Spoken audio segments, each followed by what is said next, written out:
So guys, samahan niyo ako guys, magprito tayo ng isdang tilapia guys. Napakasimpleng ulam pero masarap at masustansya. Mura pa. Ayan, magprito lang tayo ng tilapyang isda. Ayan, yan ang ulam ko ngayon. Para sa hapunan. Yan, lagyan ko na ng asin. Kunti lang lagay kong asin. Kasi magagawa ako mamaya ng sausawan ito. Sarap na sausawan.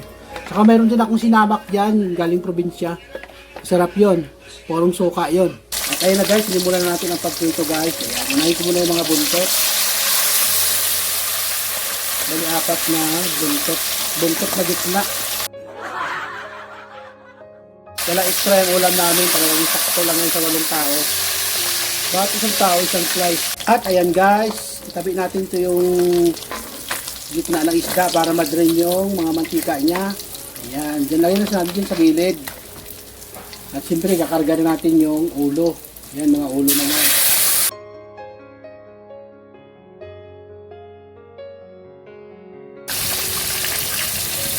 Ayan guys, yan nakapatong sa ibabaw guys ng pinagpituang isa. Guys, ay luto na. So, ayan, lalagay ko pa yung inatira na ulo.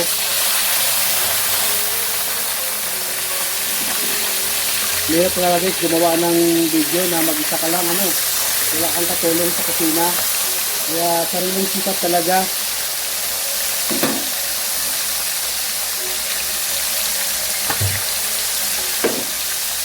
Ayan, tanggalin ko na. Luto na ito. Nakatulong ng mantika. Ayan, yung mga ulo. Isda. Ito rin na natin yung ulo. Siyempre, ayan, ang lutong guys.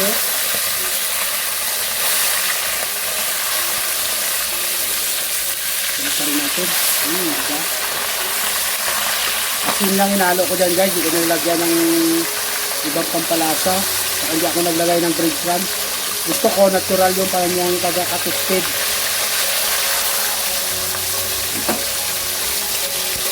Sarap.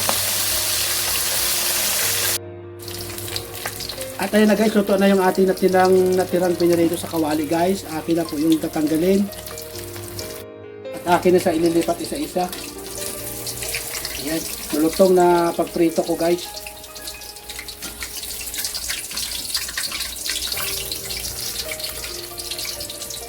Natural na pagprito, asin lang ang aking hinalo dyan. Hindi ko siya nilagyan ng iba-ibang mga sangkap.